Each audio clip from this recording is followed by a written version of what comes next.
Before I start this lesson, I'd like to give all praise and glory and honor unto Yahweh, Ba'ashem, Yahweh Shai, Ba'ashem, Rakakwadash, Daman, to the apostle, elders, and bishops, a great millstone who rule well and teach well. Shalom to 144,000 men that specifically believe in this word and all true sincerity and sacrifice their lives on what's to do so. Shalom to the men, women, and children that's tuning in and listening. And shalom to the Israelite foreign sky that brought out all four corners of the earth. The Heavenly Father named Yahweh, his only begotten Son named Yahweh Shai. And Lord, will this video edify, quick and straight to the point. This video right here will be entitled as World's Transition Over Social Power. And I was meditating upon this because, you know, with everything that's going on, we're living in a period of transition of power, of rulership. And when you really put your mind, I don't want to say put your mind to it, when you really meditate on it, we're seeing a transition of a wicked rulership to a righteous rulership. We're seeing a transition of power given back to the Israelite men. So with that being said, we're seeing the downfall of feminism. We're seeing the downfall of with the downfall of Esau Edom, we're seeing the downfall of feminism. We're seeing the downfall of these things like Christianity and all these other false religions, which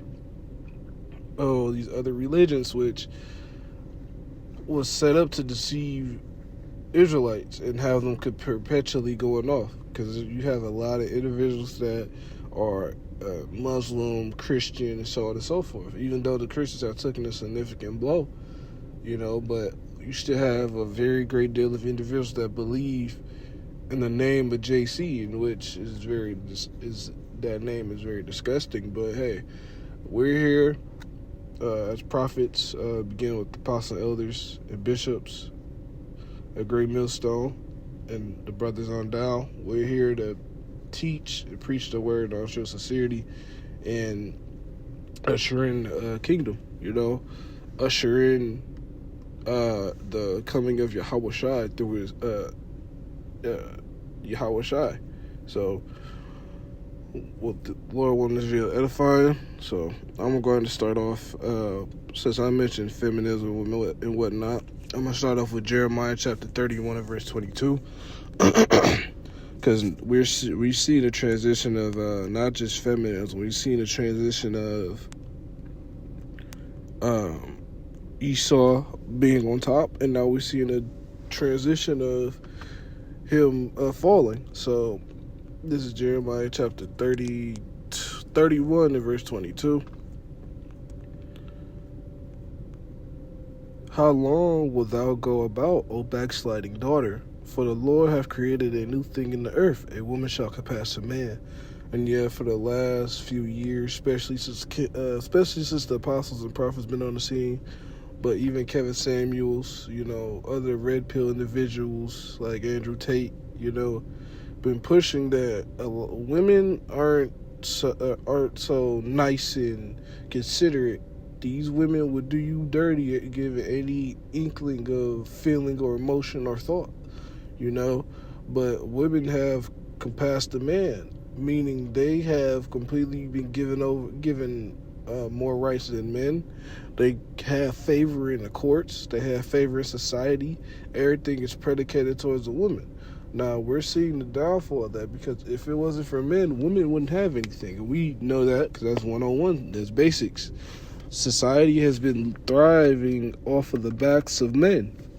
So, with that being said, this right here showing in this Jeremiah 31 and 22, this is showing what? There will be a time period of where women will be over the man and on top of a man. You know, you had women getting men out the house, you know, women being freely giving themselves to pleasures. But now, granted, yes, you can do that now, but now, well, still, I should say, but there is coming closer and closer that women are being like, oh, okay, I can't do that no more. Women can't ask 20, 30 other guys for $20 a piece. You know? So it's just coming to time to where women are getting humbled, Edomites getting humbled, Israelite men are getting humbled. Well, preferably more so the 2/3. But Israelite men are getting humble. Israelite women getting humble. Heathen women are getting humble. And Edomites are getting humble. It's going to be a great humbling in the earth. So we're seeing that transition. So now I'm going to go to Ecclesiastes. This is Ecclesiastes chapter 10, and I start at verse 7. I have seen servants upon horses and princes walking as servants upon the earth. And yeah, we're seeing Esau Edom, which he's a servant.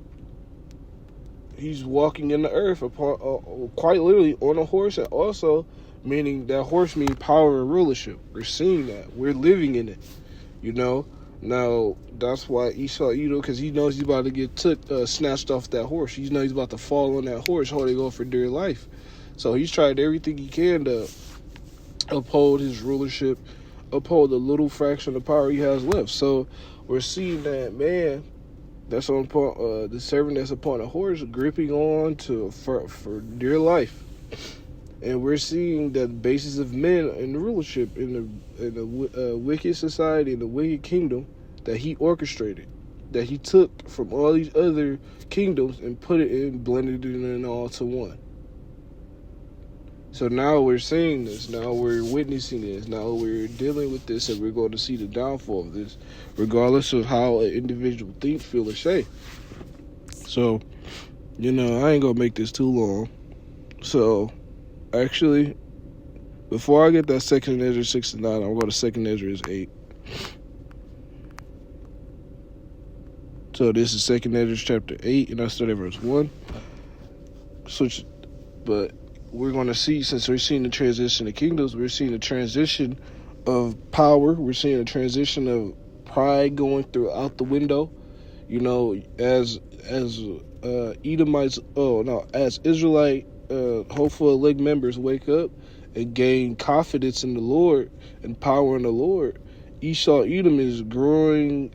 He's withering. He's withering in power. He's growing.